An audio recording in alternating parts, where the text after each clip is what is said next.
Former Committee for the Prevention of Torture Chair Mark Neve raises concerns over Abdullah Öcalan's 25-year isolation in Turkey's İmralı Island prison. Neve calls for the Anti-Torture Committee to reassess the situation and for political dialogue. The United States will not withdraw from north and east Syria, according to Acting Deputy Secretary of State Victoria Nuland, who affirmed the US's commitment to countering terrorism following Sunday's ISIS attack on a church in Istanbul. An Iranian lawmaker has callously publicly commended Monday's hanging of 4 Kurdish political prisoners, warning that the executions were a lesson for dissidents in the Islamic Republic. In other news, a survivor of the 2014 genocide of Yazidis in Sinjar delivers witness testimony in Brussels, claiming Turkey and Iraqi Kurdistan's ruling party were complicit in the atrocities committed by ISIS. Learn more with Media News. Mark Neve, ex-chair of the European Committee for the Prevention of Torture, spoke to Media Haber to address the critical need for intervention in Abdullah Öcalan's prolonged isolation in İmralı prison. Neve spoke about a previous anti-torture delegation to the Turkish prison of İmralı, specifically pointing out the imprisoned Öcalan's clear need for communication. He told me that he talked to the little birds in the courtyard. He was really trying to communicate with those birds. Therefore, our visits to İmralı were, above all, an opportunity for Öcalan to communicate with the outside world. When asked by Media Haber if Öcalan's isolation amounts to torture, Neve responded, "The longer the isolation lasts, the more it is considered degrading to human dignity. Such prolonged degrading treatment can certainly be likened and compared to torture."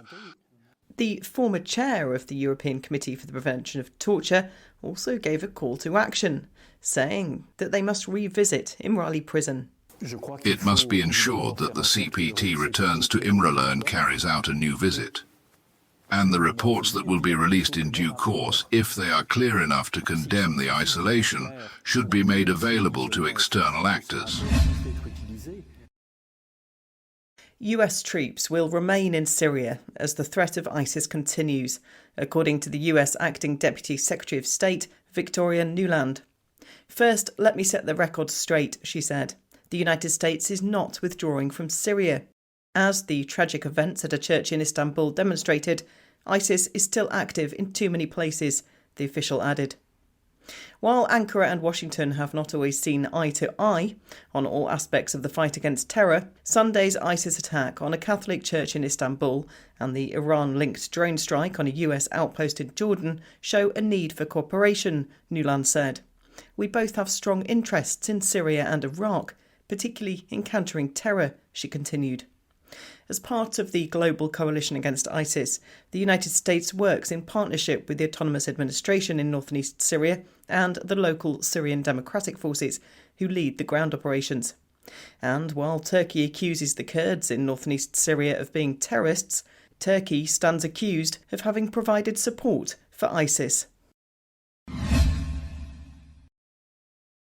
A lesson for anyone who wants to stand against the will of the Iranian nation is how the executions of 4 Kurdish political prisoners, all in their 20s, were described by Mehdi Saadati, a member of Iran's National Security and Foreign Policy Committee.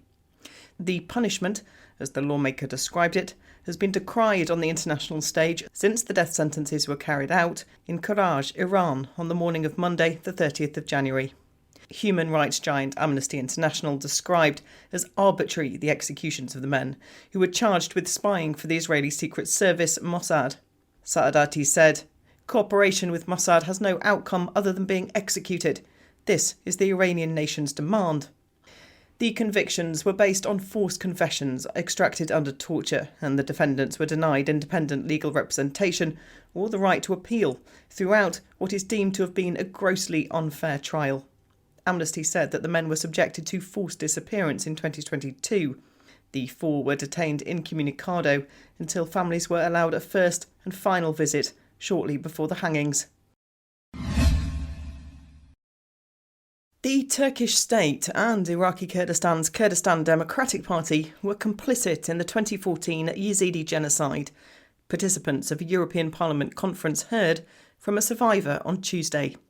Delegates at the Brussels conference heard the testimony of surviving eyewitness Swad Murad Khalaf. Khalaf recalled how the Kurdistan Democratic Party withdrew their forces as the attacks began, raising suspicions of premeditation. She asserted that ISIS launched their offensive on the Yazidi community in Sinjar, northern Iraq, with the support of both the Turkish state and the party. The attack seemed orchestrated, the witness said, with weapons confiscated from Yazidis prior to the onslaught, leaving them defenceless. The outcome was devastating, with thousands killed and countless others abducted, women, children and the elderly included.